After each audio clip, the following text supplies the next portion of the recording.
Wah, mula kok ora ana kabar wer. Kowe wis mukti cah bagus. Kowe wis mukti aduh adikku adi apa? Gong. Gong apa? Boten kinten babar pisan. Boten wonten pekabaran. Mas, sampeyan mus mukti kawibawa kagem busana kados mekaten Mas Bagong. Mas Bagong kula ingkang garwa Mas Bagong. Bojo-bojo piye anggep banget. Manungsa rata-rata batu batu. Coba ngatur. Mas Bagong.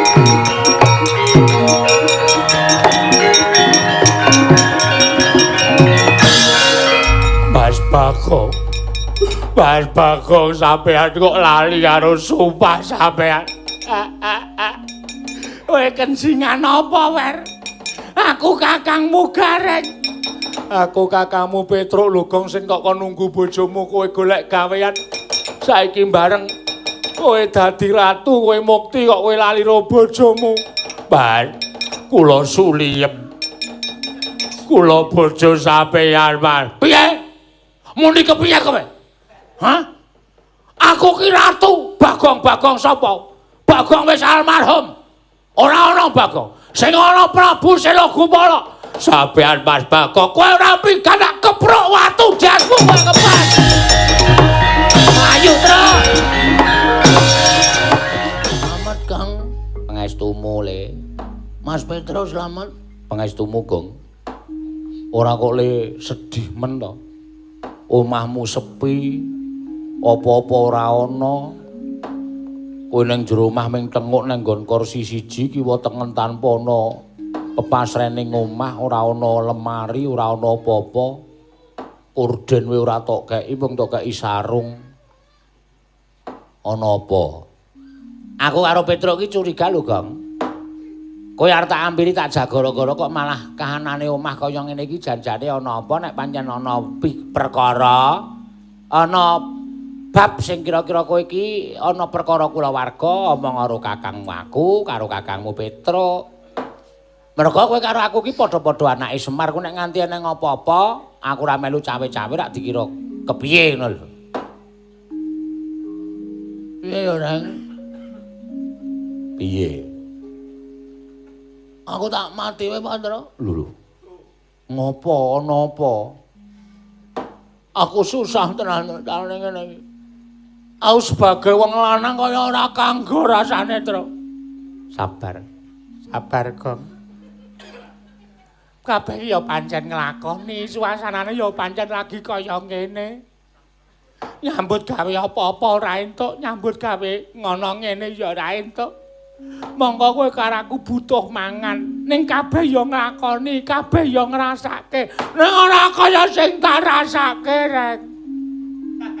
Ora kaya sing tak rasake. Aku wis kaya emah urip ana ing alam kelanggengan. Lho. Kuwalik, Gong. Hah? Kuwalik. Aku wis kaya emah urip ning alam donya. Aku wis kaya emah urip ning alam donya, Tru.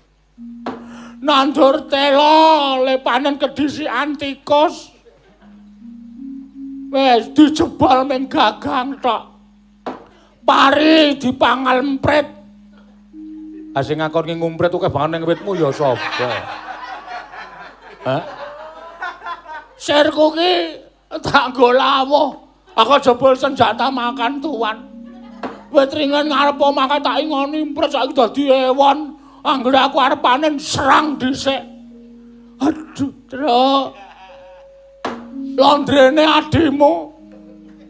Blas ra ana sing ngumbahke. Apa-apa dikumbahke dhewe. Ah lara atiku kok. Ora ana penghasilan. Bojone Gareng ngumbahke wis cawet 3. Mongko gedhe-gedhe. Ngentekke sabun duwite ra sepiro wae. Gak ngetele ra sama. Hah? Tempiling mencelat. Ngene ora. Sok tak kandhanane Mbak Yumu nek kahananmu lagi kaya ngono kuwi. Wis, aku mlaku mrono mlaku mrene golek gawean ya wis ora ana tenan. Aku jagake le miyaga wae. Kowe ngerti to ketrampilanku ora ana tunggale. Sapa penabos sing ora tepung aku nek ora tak kethuki.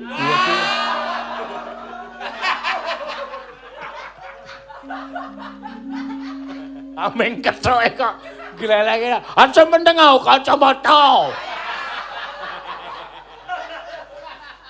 Masalah kethuk ora ning baguse. Waduh. Ora ana sing ngimbangi. Daftarke pengrawit mrana ya ora ditampa.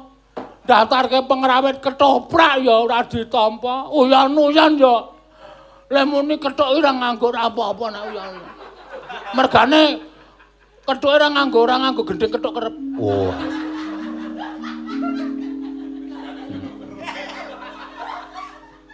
Lara tenan. Kowe ndelok kanan omahku iki ta. Heeh. Lemari wis tak dol. Ha iya. Meja kursi tak gadhekke. Kowe nek buka sandang, lemari sandanganku nangis kowe, Tru. Nangis kowe. Mergo jareku ya mung kari sing tememplek nang awak iki. Tathokku ya mung kari iki. Iki wis tanggo ning sawah, tanggo ning resepsi. Anggere isih gupak lendut takoni, "Lho Mas Bagong resepsi kok katanya gupak lendut?" Niki wau dawah.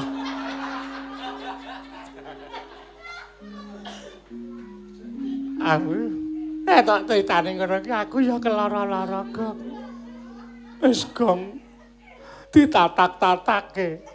Ngene wae supaya kowe ya ora kebangetan nggonmu ngrasake lara ngahanan urip iki. Kowe nek butuh beras nang nggon aku. Kowe nek butuh lawuh nang nggon aku ya sananane ya mbuh tempe, ya mbuh tahu sak wae. Mangan ki didum cah telu. Muni kepiye kowe? Dah muni kepiye kowe? Anggepe aku ki curhat ngene ki ngemis ha. Anggepe aku omong karo kowe bab kesusahan uripku ki aku terus ngemis karo kowe. Antipati truk aku. Aku ngingoni anak, aku ngingoni bojo. Nek nganti mangane anak karo bojoku mencak jaluk-jalukke nista pocapane Bagong sebagai laki-laki lak. Kebablasan. Hah? Kebablasan. Cangkeme obah dhewe. Aku sebagai laki-laki isen aku. Wong lanang ki wajibe tanggung jawab wae. Ya bener kuwi. Ah iya. Nah aku terus nang nggonmu truk iki katal kuntek, gak ipyur. Aku suwe-suwe aku marai keset. Oh, keset.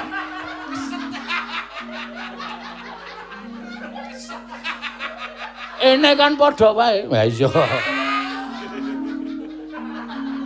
Marai keset aku. Aku ora dikira wegah nyambut gawe aku. Ora ya wis. Saiki sing baku tabah. Tabah, ikhlas, sabar. Ngono. Ya. Sesuk mesti bakal tinarbuka jagat anyar ing kebak ing kabungan lan gampang golek rejeki.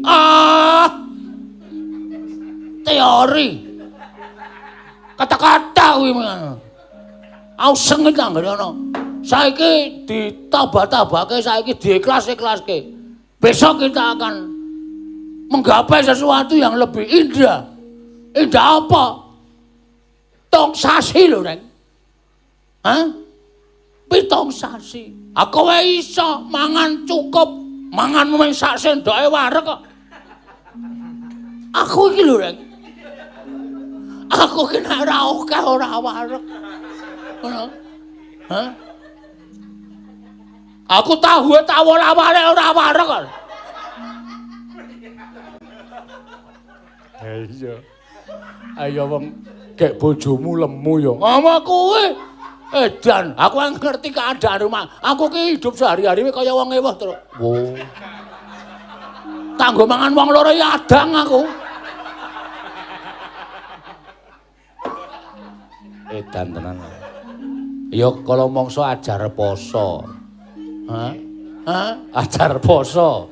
Apa saya ben dina anggere mengancik Ramadan aku mesti poso 30 dina. Ah iya, kuwi kewajiban.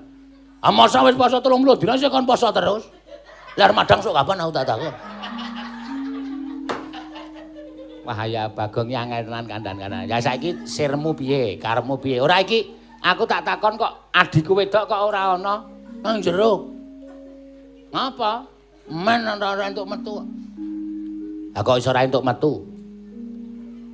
Bojoku kuwi nek ki dina apa iki?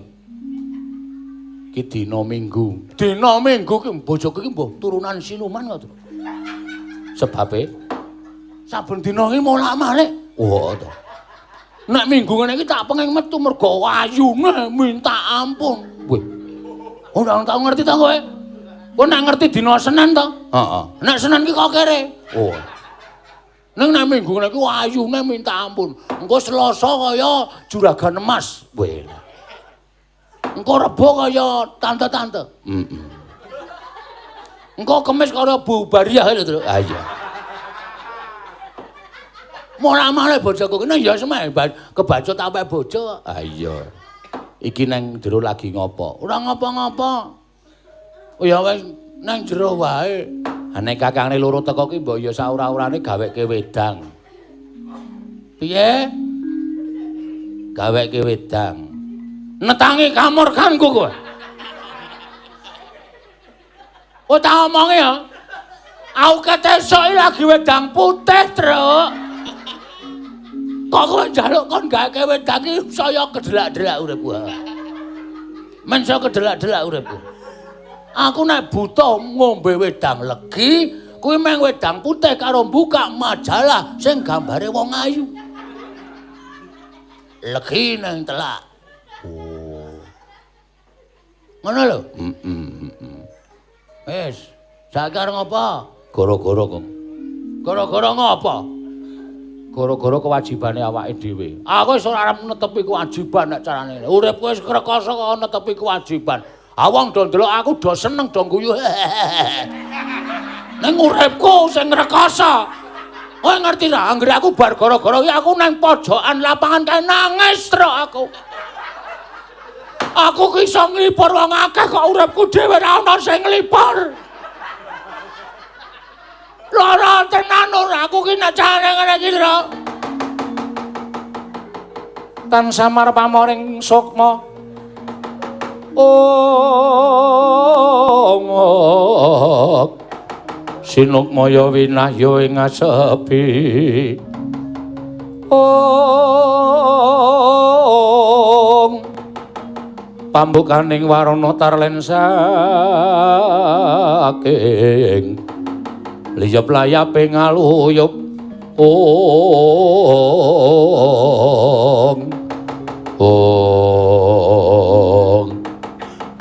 dereng dangos sami mimbal wacana kira ana garing Petruk sumawana kira Bagong kedadak ingkang angglolo nggenya anangis nengge garwane kira Bagong dupi mulat rawipun ngraka kekalih sigra medal saking patunggon ngambruk pepangkone kira ana garing kagiat kadra wekasan nengge kira ana garing tuwin kira Petruk.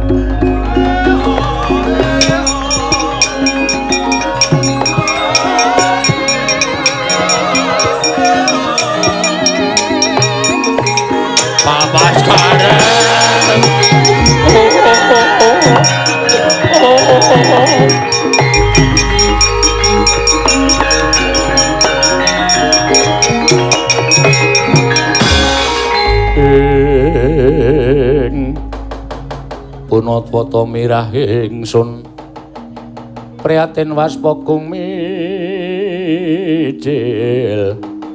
tuda tanpa karya.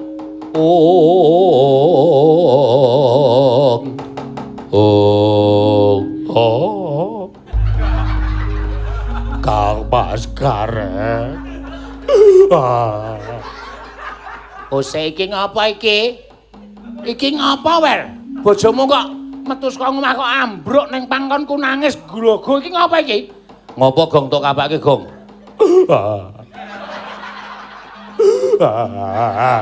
Wah. Piye? Kaya bidadari nyunggi tong to.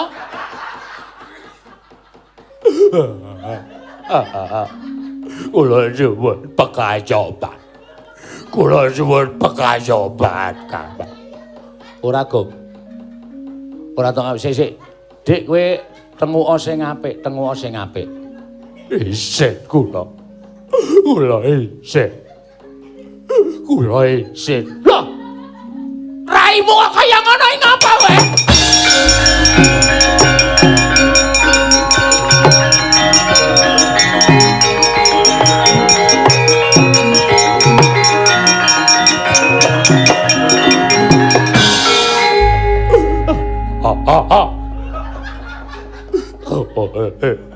Ora kok sik. Kok mripatmu biru? Bathokmu menjata ngono apa?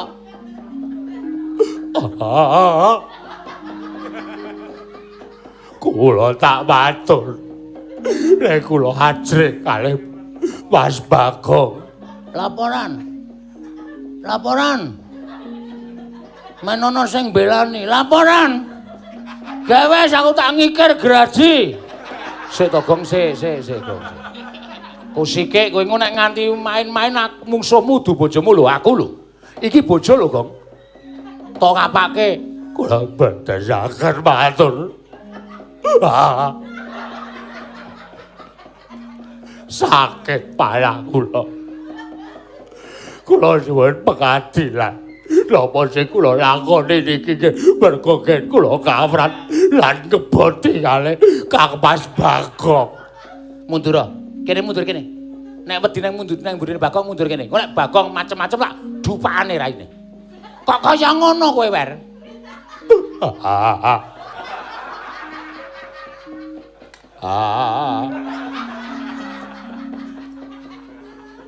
Ngapa truk kok guyu? Aku weruh wong wedok nangis kok kaya ngono. Ora sik saiki tak takoni. Ngopo, Gong? Jujur wae tak polo. Lho. Kok iso ngono? Kok kowe tumindak kaya ngono nalare piye? Sing jeneng garwa ki sigarane nyawa, bojo kuwi kanca urip tekan sok kapan wae. Ngono. Tur bojomu ya wis ngladeni karo kowe. Apa sing dadi penjalukmu nek iso-iso bojo ki aja nganti gawe kuciwaning wong lanang. Ha kok bojomu salah sithik kok tok jotosi kowe nek tak laporke karo pemerintah, kowe kena hukuman lho. Kuwi jenenge KDRT. KUD to. KDRT. KUD jengkolmu melacak.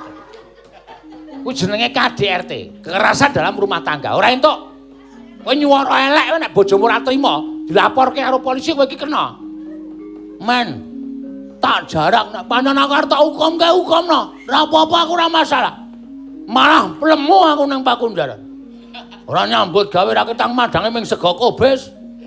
Nang sing penting ora mangan. Ayo, kowe arep ngewangi bojoku. Polisekno aku ora apa-apa. Sik, janjane ana masalah apa? Tru, tak omong karo kowe. Kowe seneng nek ana bojo wong wedok kok wani mbedhok pitik? Hah? Monggo konangan sing duwe terus sing duwe nglaporke nang ngarep aku karo nggawa bojoku. Niki Mas Bagong, semah sampeyan njukuk pitik teng kandang kula. Wes tanpa taliwara langsung tak taekwondo. Kena nggon mripat biru langsung. Tak kancing nang kamar, ora entuk metu sesasi tak kunjara nang omah. Lah nek kaya ngono kuwi pakartimu elek, Dik. Le nangis meneng sik. Saya tak takon. Apa sing domongke Bagong ki bener? Lah panci sae itu. Nek kula ngeten iki nggih awrat-awratipun kula niku bingung. Bingung mergane bingung merganipun kula dunek-unekke kali Mas Bagong. Wong wedok kon nukokke rokok ora iso. Wong wedok ora iso ngliwet gedhi sing lanang ora iso cabut gawe kudune sing wedok ki. Piye carane ngulir budi? Piye carane iso mikir, iso ngliwet, iso gaweke wedang, iso nukokke rokok. Tangi turu glegah ora ana sego, ora ana wedang, ora ana rokok. Wong wedok model piye kowe? Kowe nek kene tak muktekke ning jebul kowe ora iso muktekke wong lanang. Sakit panaku lho. Dumadam kula recangi bedhog ayam nika. Kula kepengin saged numbaske rokok kali ndamelke usukan Mas Bagong, Kang Mas.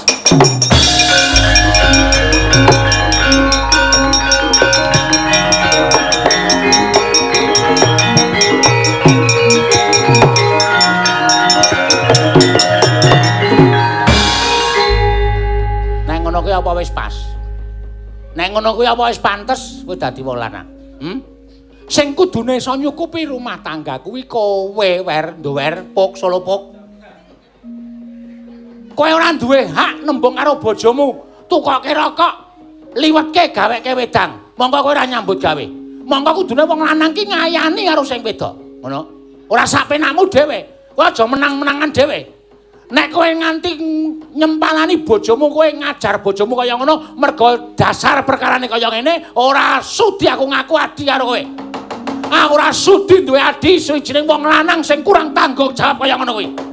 Iki nek nganti dingerteni tangga teparo, wirangmu ora mung nang kowe togong, ning aku karo Petro ya melu wirang, mergo duwe adi sing pakartine kaya ngono kuwi.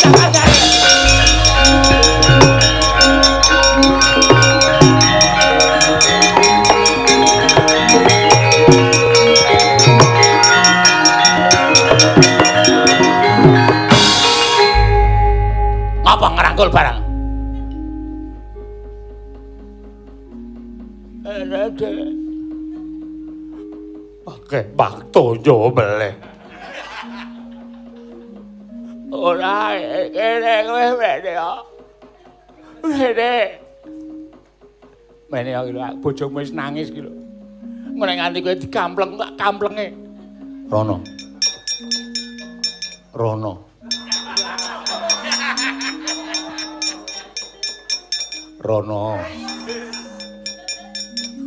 Tak serot ndasmu lho, Druk. Aku ki mengakon bojomu mrono kok. Wonten jawaban. Rono mripatmu sakit.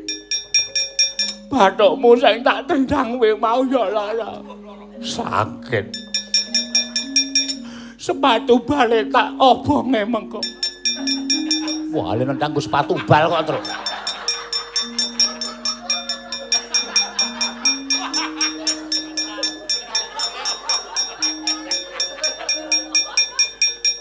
Isih mumet sirahe tase. Oh alah ya aku jaluk aku kaya ya.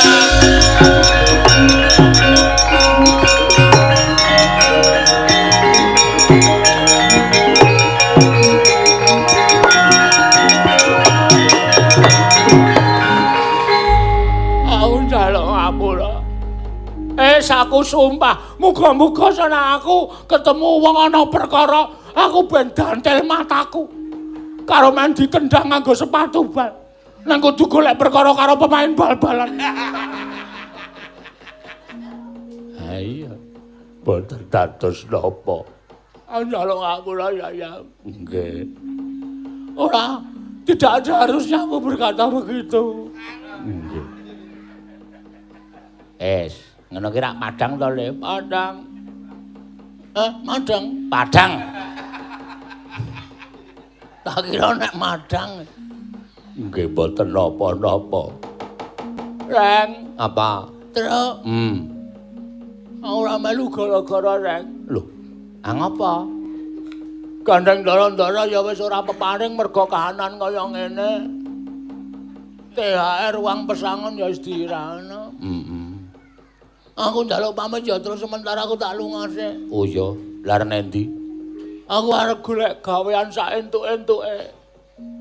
Arep nendi, Kong? Wis pokoke sing penting iso nggo nyukupi karo bojoku karo anak-anakku. Ya nek niate ngono ya wis ora apa-apa. Ya wonten dawuh. Aku tak lunga ya. Nggih. Ning sampeyan mboten gadah sangu napa-napa. Wong budidaya nek perlu tekaning pati tak lakoni. Truk. Tetep omah te bojoku ya, Reng. Ya. Yem nek aku engko ora mulih. Cilike 3 dina, gedene 7 dina, pesthene nek aku mati kaliren ning dalan. Gong ora ngono kuwi, Gong. Ora usah ngregon-ngregoni aku. Iki rasa tanggung jawabku. Pesthene nek aku mati kaliren ning dalan. Nek engko aku mulih aku iso nggawa Rajakaya luwih kuwi aku iso duwe derajat pangkat tenan kowe tak jak mukti. Nek sampeyanipun lali kalih kula. Ora. Teng kutha niku kathah sesawangan sing apik-apik, kathah sesawangan sing endah-endah. Mengke nek pun entuk sesawangan sing apik kalih kula lali. Ora wis to, sumpah aku ora bakal lali karo kowe. Nang sing wigati aku ikhlasnose ya reng aku njaluk wektu 3 dina tekane 7 dina. Mesti ana kabar aku mukti apa mati reng. Wah, sing hati-hati ya, Kang, sing hati-hati.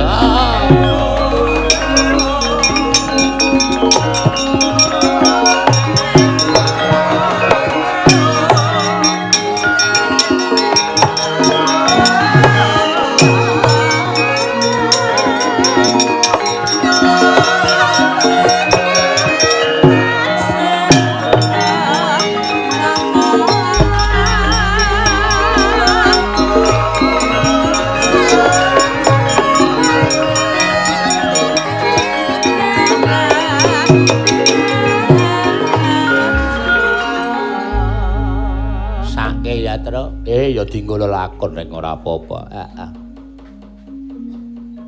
Kok kaya tau weruh lakon iki ta Truk aku? Nendi? Kaya tau ngrungokke ketoprak persis ngene iki. Ya wis ora apa-apa lah sing penting sah ora kaya ketoprak ya kaya sing penting pikiranmu ki ora. Heeh. Ya wis muga-muga Bagong ya ben entuk apa jeneng iki dalan nyambut gawe ya Truk. Heeh. Antane nang omahe Bagong wae rasa muling kok ade malah rasa metu ming 3 dina gedene 7 dina wong kondisi sedulure dhewe. Ha ya wis. Ngewangi bojone Bagong. Ha iya. Wong lagi lara matane engko nek ora weruh mlaku barang rak dadak dituntun to. Ha iya. Ya wis ya Tra ya. Yo wis ngaru ngenteni kabare Bagong. Ya iya.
Nalendra marwa sing sang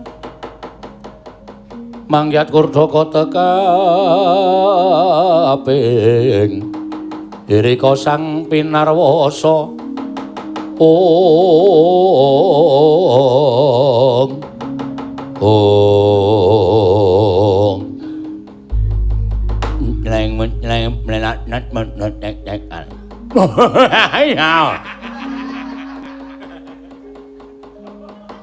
wong nyak nek ngono tunyung enyana Saben mong enak mendiwetati karwaku nganik karwaku tadai bebatan jangan kurang nyamini.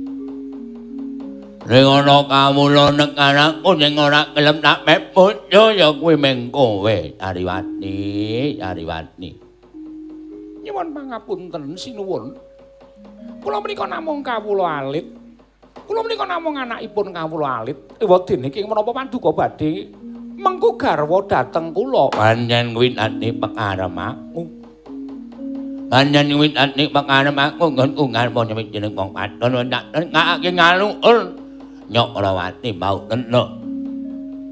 Akeh kanca-kancamu ana ing negara Tunjung Kencana apik kawula alit sing tak cengake kalau dadi panjenengan pamesmani. Nyari lenggahing Sang Prabu Hela Kupala. Ana ing negara Tunjung Kencana.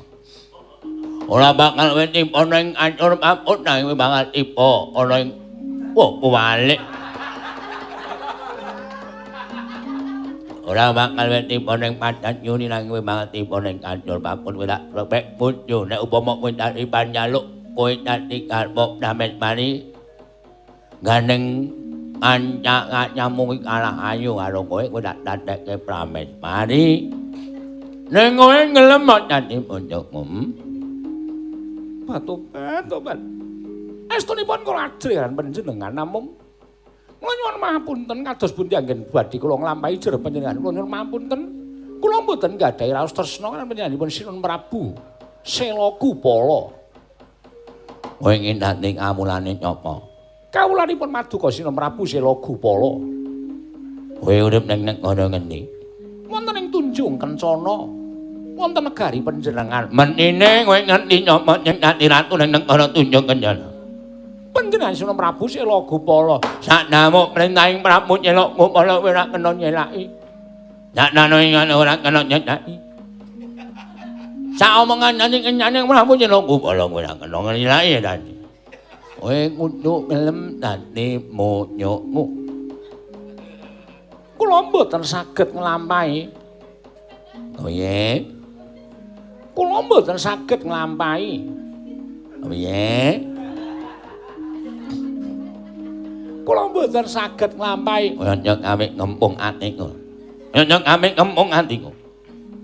Yen ora gelem ngladeni Prabu Sela Kupala, aku kacat ica alun ica.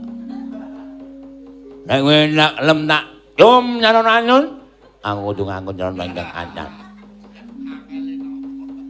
Nek kowe ora gelem nak nom nyaron-alun, aku kudu nyaron acat. Ning luwih becik kowe manut dadak-dadik gawe keceling Prabu Sela Kupala paham? Tobat. Ora tobat. Iki aku omong apa dadak obat amu obat itu sampe dulu. Ayo kowe manut apa ora? Tobat kula mboten saged nglampahi. Ora kira-kira nglampahi lak candak. Bari panjenengan kowe wong matot kepanjangan ning mong kepripun nyaming. Kepanjangan ning mong ribet nyaming gak candak kowe ora ngerti. Ler gunung. Kulon ngae negara. Wetan ngae nyurang. Kidul ana dalane. Ora candak kowe ora kaya kepentok gunung gak pepek gunung. Nek nyombayangke kaya ngopo nak pepeke ana apa kowe? Ana apa kowe? Kula mboten saged. Candak nuthuk mari bangsa.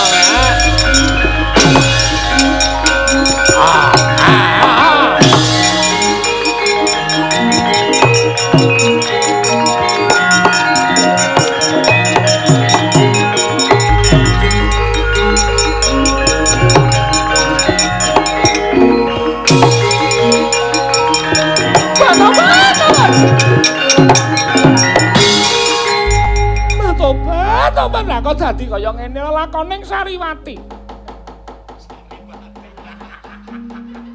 Kok kaya bojone Kiswan sing biyen ta iki Sariwati. Kuning. Wah iki ketae. Anggere bengi sok edan. Tobat kaget aku.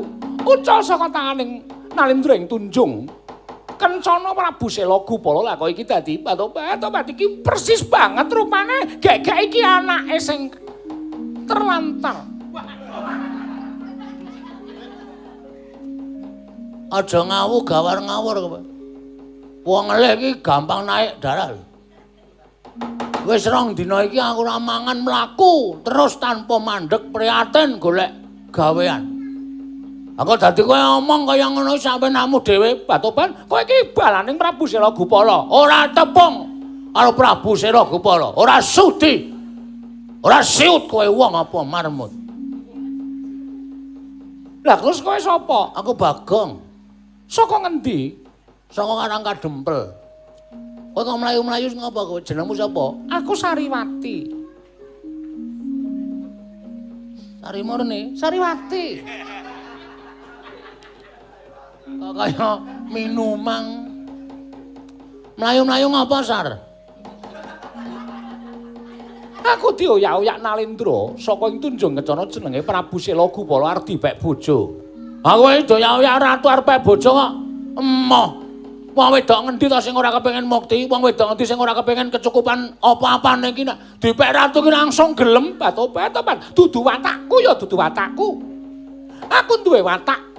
Wong kepengin dhaup kuwi ya landesaning tresna ngono wae. Nek ora tresna ya ora bakal bisa kelakon. Oh, terus aku dioyak.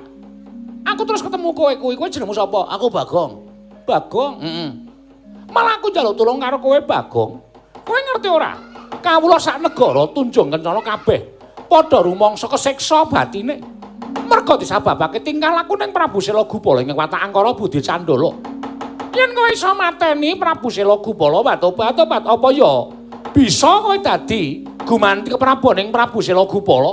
Lan perlu malah yen kowe bisa mateni Prabu Sela Gupala, Sariwati pasrah bongkokan karo kowe mangsa bara nggonmu merba masisa kalawan aku ki Lurah Bagong. Wis dalan kamuktenku iku.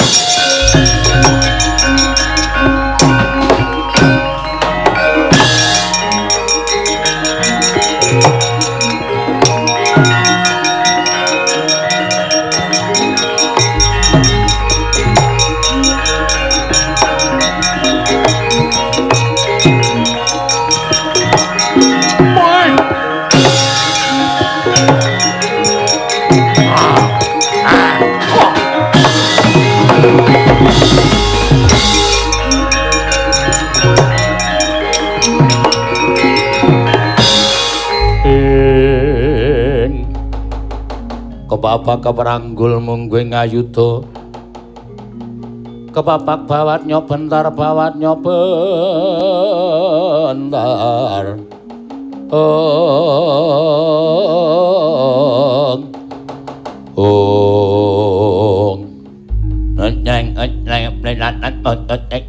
waduh cilaka iki.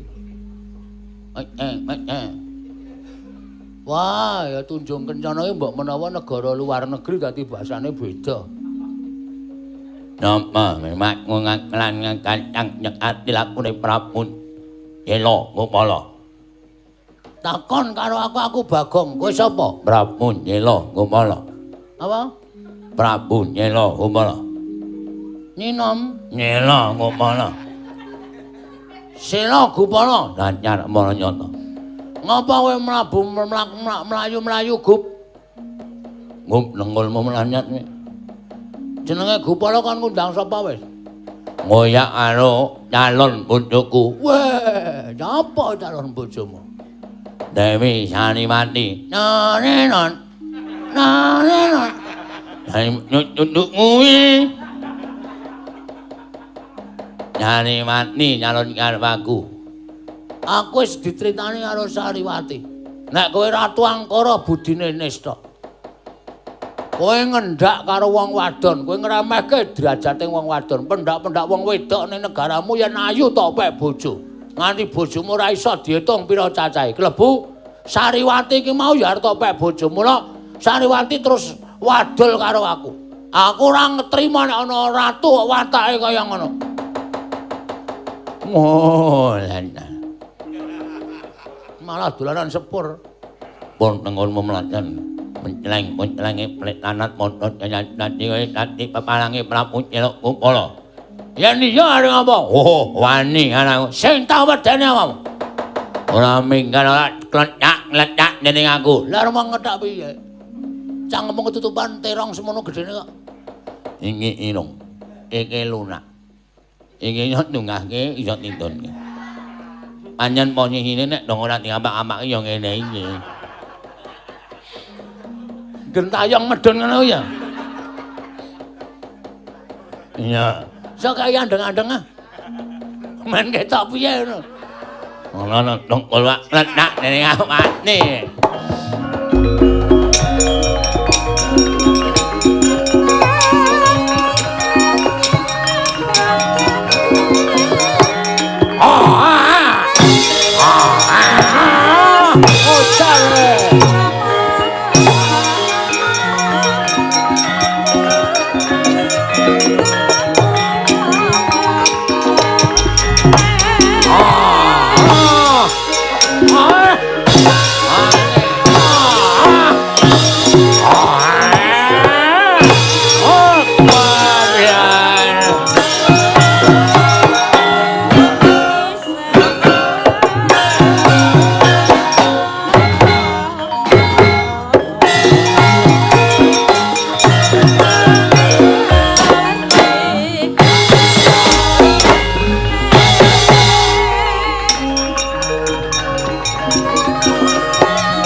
Daya tenan.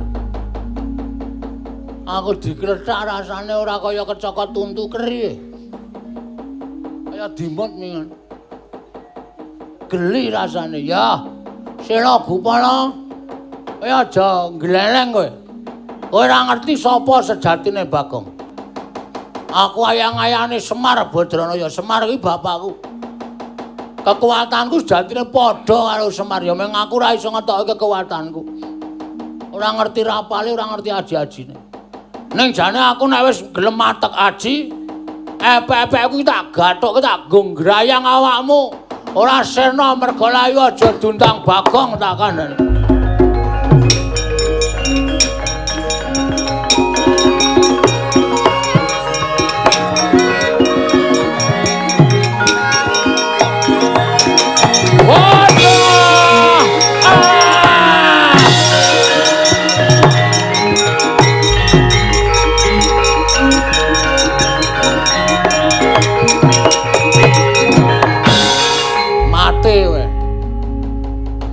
Tanpa nyawa genah negara tunjung kencana komplang ra ana ratune ya sandangamu tak nggone Gela Gopala.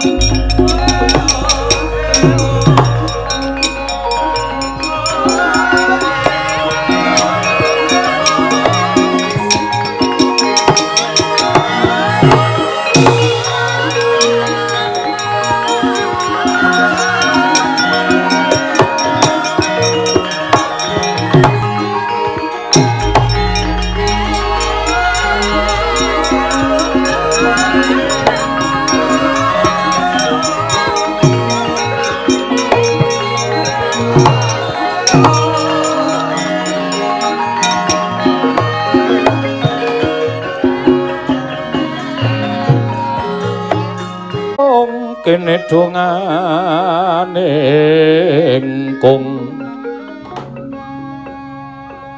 ndadosaken pingaraos sing manahipun ingkang abdipun Sariwati dene jenengan teka Kelurah Bagong sampun saged nyedani dhatengipun Prabu Sela Gupala pancen kepara nyata lan wektu dina iki aku ing lenggah dampar negara ing Tunjung Kencana jejuluk Prabu Sela Gupala inggih.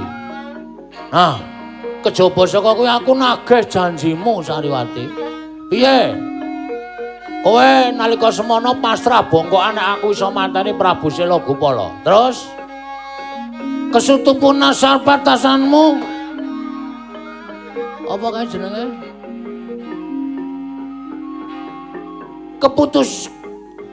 Keputusanmu piye? Kula namung ngantun nderek nanging kula menika sampun prasetya. Prasetyamu? Kula mboten kepengin ngladosi kakung ingkang sampun ngagungan garwa. Kula kepengin kakung menika tasih legan. Kula nyuwun priksa, sinuwun Prabu Sela Gupala menika sampun kagungan garwa menapa dereng? Bumi langit dadi seksi. Aku isih Jaka Kemalakala. Aku belum tersentuh oleh wanita manapun. Aku belum pernah melakukan apapun dengan wanita. Masih suci jiwa dan ragaku. Ngaturaken panuwun ngaten, monggo kula dherekaken manjing delenging negari yang tunjung kencana menawi paduka badhe mundhut garwa kalian kula namung kantun derek. Tenan? Inggih. Ya nek panjang kaya ngono ya. Budal ning negara sila tunjung kencana, kowe karo aku mukti nang kono. Mengko garwaning Sila Gupala sing wis tekaning pati tak lereni kabeh. Takon bali nang omahe kabeh. Ming urip kowe karo aku. Lha nggih ngestakaken dawuh. Ayo Sariwati, monggo kula dherekaken.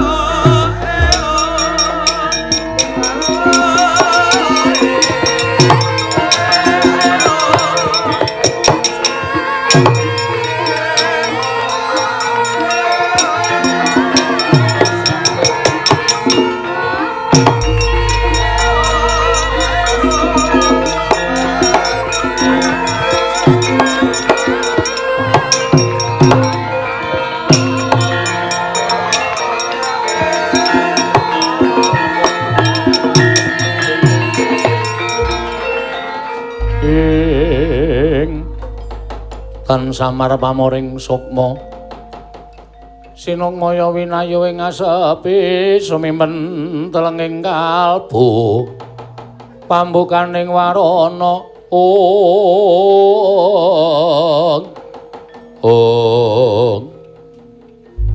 Mas piye Dik? Mas Petro piye? Miturut etakat kula sampun kliwat saking 7 dinten. Nekang Mas Bagong derek caos pari kabar napa-napa. Lah terus mau bengi sewengi wis nangis lho. Kangen kula kali Mas Bagong. Kula ajri nek Mas Bagong supe kali kula, supe kali sampeyan, supe kali Kang Mas Petro. Lah terus napa mboten langkung prayoga dipun padosi. Apike pancen ngono truk. Ya wis, yo tak tutke goleki wae engko mbok menawa Bagong lali karo Purwodasena. Monggo kula dherekaken.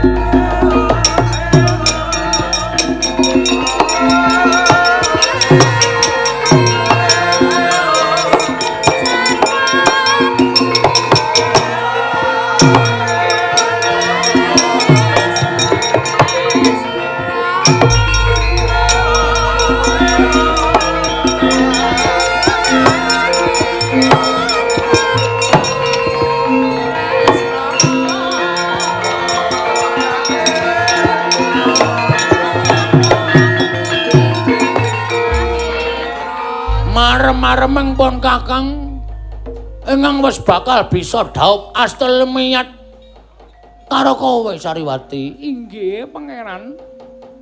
Semanten ginatian pasuryanipun panjenengan menika kados mangkaten nanging kula ugi tresna lan panjenengan. Aduh nyawa-nyawa jimat kula. Aku pengen gandrung kowe Sariwati. Kula semanggaken badhe nyekar menapa gandrung menapa. Ayo kanca.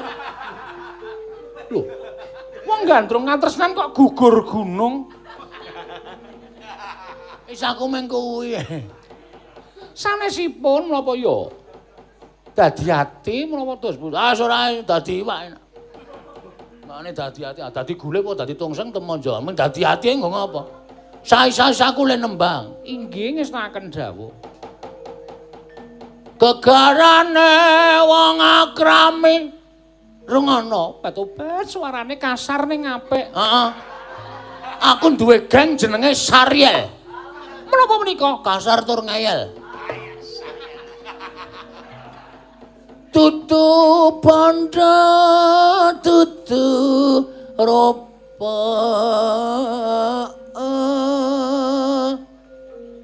among ai ati pawi tane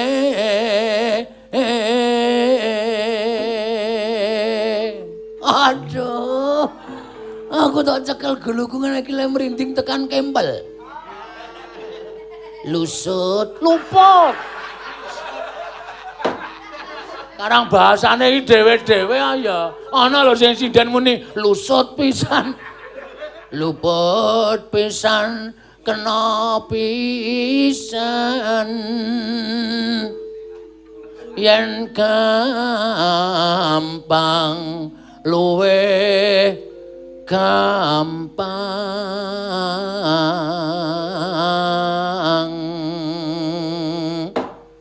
Nyun sewu sinuwun menika nyun sewu menawi ngresiki warja menika agem menapa. Akarang wong desa ya mung nganggo bata. Sapunika dados Nalindra ya kedamawi. Nuwun sewu ingkang langkung sae. Apa? Hah? Sing apik apa sing ngarang dhewe? Pertama, lho. Ngresiki waja nganggo pertama. Maksudnya digebek sik. Terus tekan ndi mau? Tekan ndi Diajeng Sariwati? Sariwati, kula piyambak mboten mangertos. Luput pisan, luput pisan. Wah, kelangane kok. Wong yo ora iso nembange kok. Luput pisan kena pisan yen gampang luwe gampang yen angel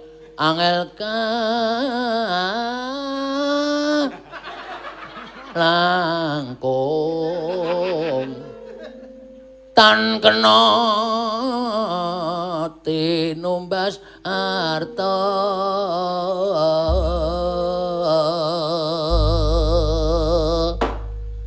lara ning lara nora kaya batu-batu wong kang landang uyung mangan ratoyan rajena dolan nang weteng lara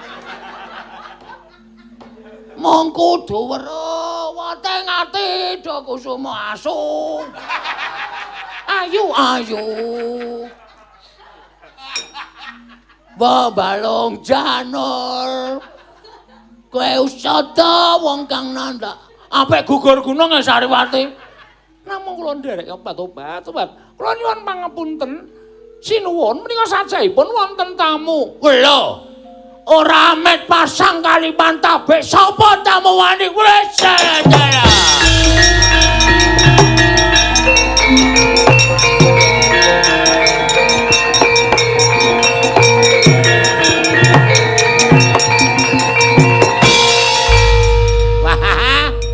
Wah, mula kok ora ana kabar wer, duwe. Kowe wis mukti, Cah Bagus. Kowe wis mukti. Aduh, adikku, adi apa? Gong. Gong apa? Boten iki terbabar pisan. Boten wonten pekabaran. Mas sampeyan mus mukti kawibawa kagem busana kados mekaten Mas Bagong. Mas Bagong kula ingkang garwa Mas Bagong. Bojo-bojo piye agem banget. Manungsa rata batu-batu. Coba ngatur-ngatur. Mas Bagong.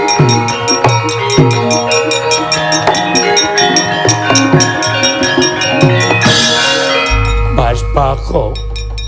Mas Bagong sampean kok lali karo sumpah sampean. Kowe kencingan apa, Wer? Aku kakangmu Gareng. Aku kakangmu Petruk Lugong sing kok nunggu bojomu kowe golek gawean. Saiki bareng kowe dadi ratu, kowe mukti kok kowe lali karo bojomu. Ban, kula suliyem. Kula bojo sampean, Mas. Piye? Muni kepiye kowe? Hah? Aku ki ratu, Bagong sapa? Bagong wis almarhum. Ora ana Bagong. Sing ana Prabu Selagupala. Sampeyan Mas Bagong, kowe ora pikandak kepruk watu jasmu kowe kepas. Ayo, Tru. Teman.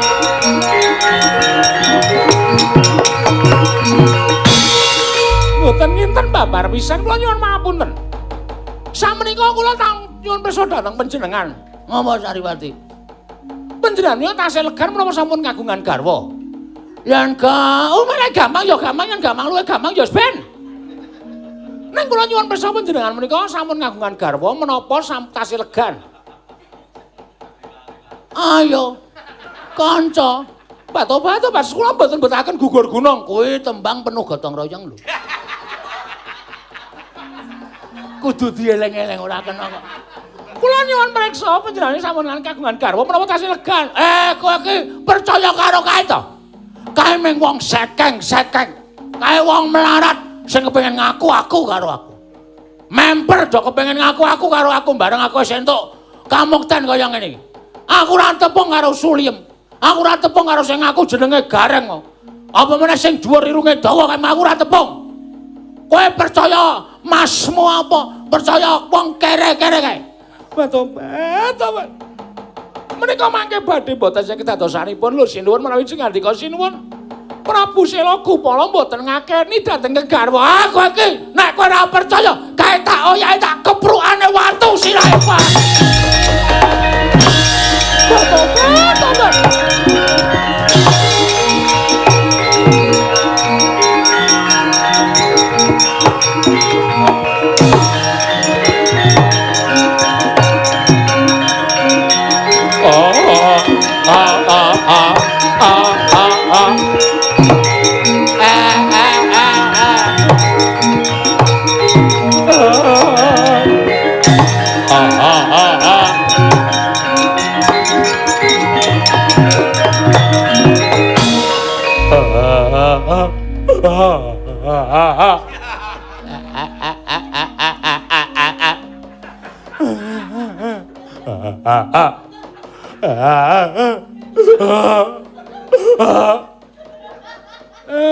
Iki ora ana ngimpi apa-apa kok dadi ana wregul nglumpuk.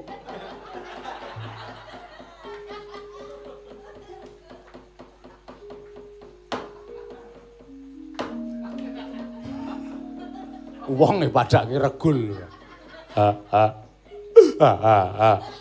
Rama Semar. Iki rak Suliem to? Nggih. Ngopo Gareng barang kok nangis Petruk kok nangis?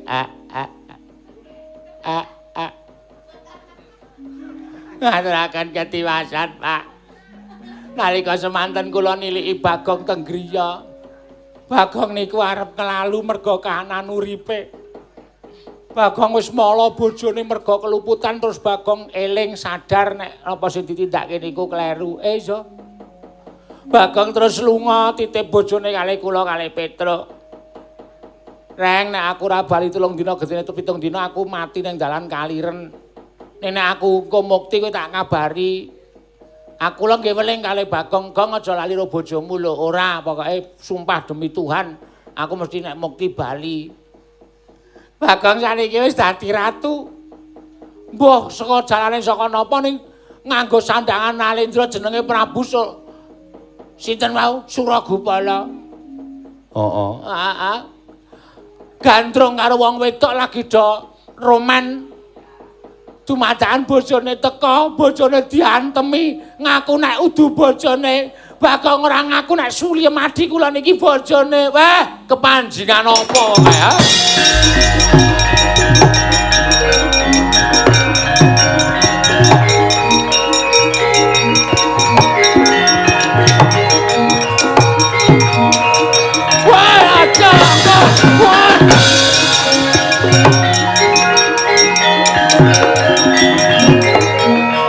Ayo, sing matane kira kuwi ngene. Marahi pacarku Sariwati marah. Nesu karo aku. Dikira aku wis duwe bojo. Kowe sing dadi sebabe.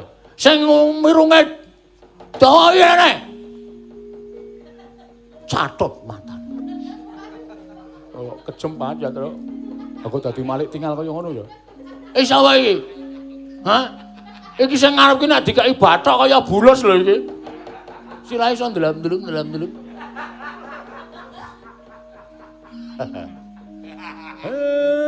Kowe kok dadi kaya ngono iki ngopo to, Dole? Apa mergo nggonmu saka prihatin sing banget tumuli kowe entuk kanugrahan dadi wong mukti, dadi wong cukup. Wekasan iso malikke. Pamikirmu kowe dadi wong sing uraan, dadi wong sing angkara murka. Aja ngono ya, Bagong. Bagong sapa?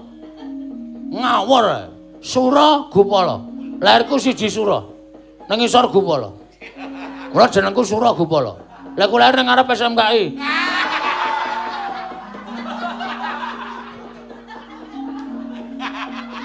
Ngawur. Kuwi enak. Arep ngapa wae? Terus kowe rene arep matani karo wong kira karo wong irunge doe. Karo jenenge Suliem, wong lemu banget. Asli wong lemu. Gedhe tenan wonge. Saya saiki meteng. Wah. Gemblem. Nek cara kendang ya kendang bem. Hai. Tung gemblem.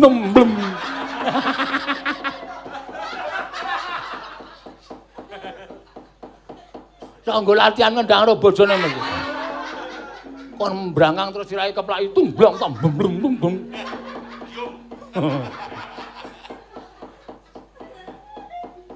Wis kowe ora sembrono. Kowe iki anakku. Anakmu piye? Padake aku ki Prabu. Sawise aku isih turuning Prabu Begawan Wisrawa.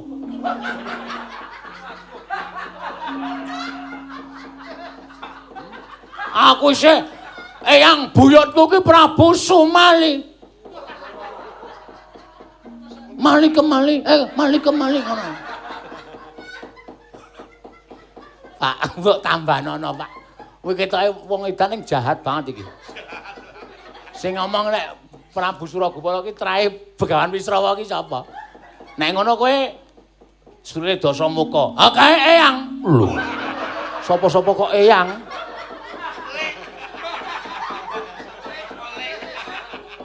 Mula aku kejem. Mula aku wengis. Wengis lahir batinku. Mergo aku pancen turuning Prabu Suman. Aku isih nasanake Prabu Kunjara Karna. Wah, serem kabeh. Aku klebu bakal dipek mantu Prabu Niwata Kawaca. Wajah. Seswane Rama Bargawa.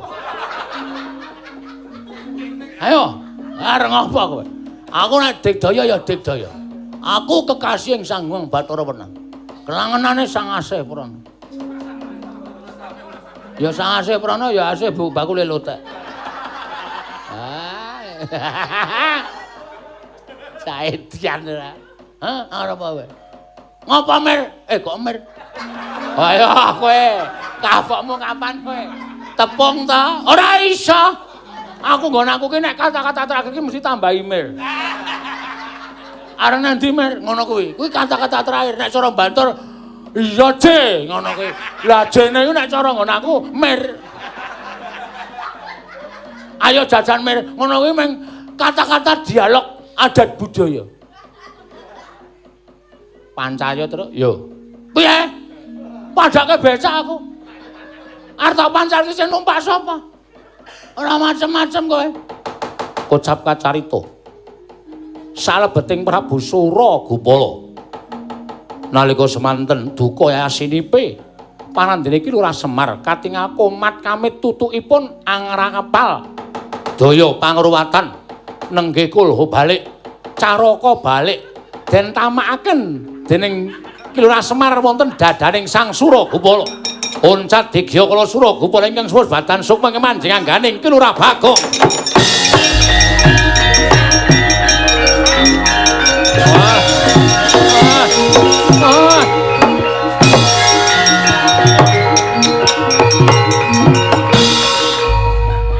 Ayo kowe kelingan ora saiki karo aku.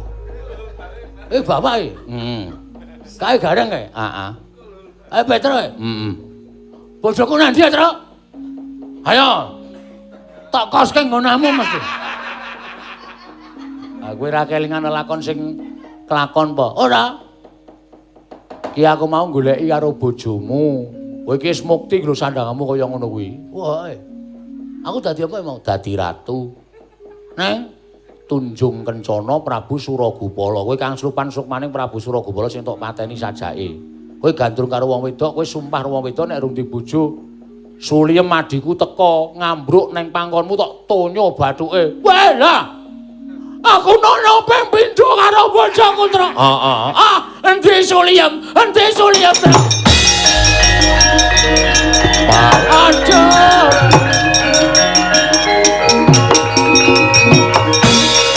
Kowe tak tono ping 3 ya, Suliem. Nggih. Wingi nggon mata karo nggon bathuk iki mau kena nggon apa? Niki wau genirung. Mimisen ora? Mboten. Nyobet mimisen. Pancen setan kok Bagong kira. Mari to, Yem. Mari. Wong iki marine gampang kok. Kene. Mas. Tengarepe bapak. Alah santai. Sisine. Mboten sah ngagem busana kaya ngoten. Tak ganti sik. Aku njuk ngapura ya, Yem. Mboten napa-napa. Aku karo kowe sayang. Bagong, Ayo. Wong tua kok ora dikeki. Wong edan lah. Aku njaluk ngapura. Pak, aku njaluk ngapura, Pak. Nek ora tak ruwat, ora rampung-rampung wis tak kan. Yes. Sah. Nek ra saka daya pangruwatanku ora bakal rampung tak kandhani.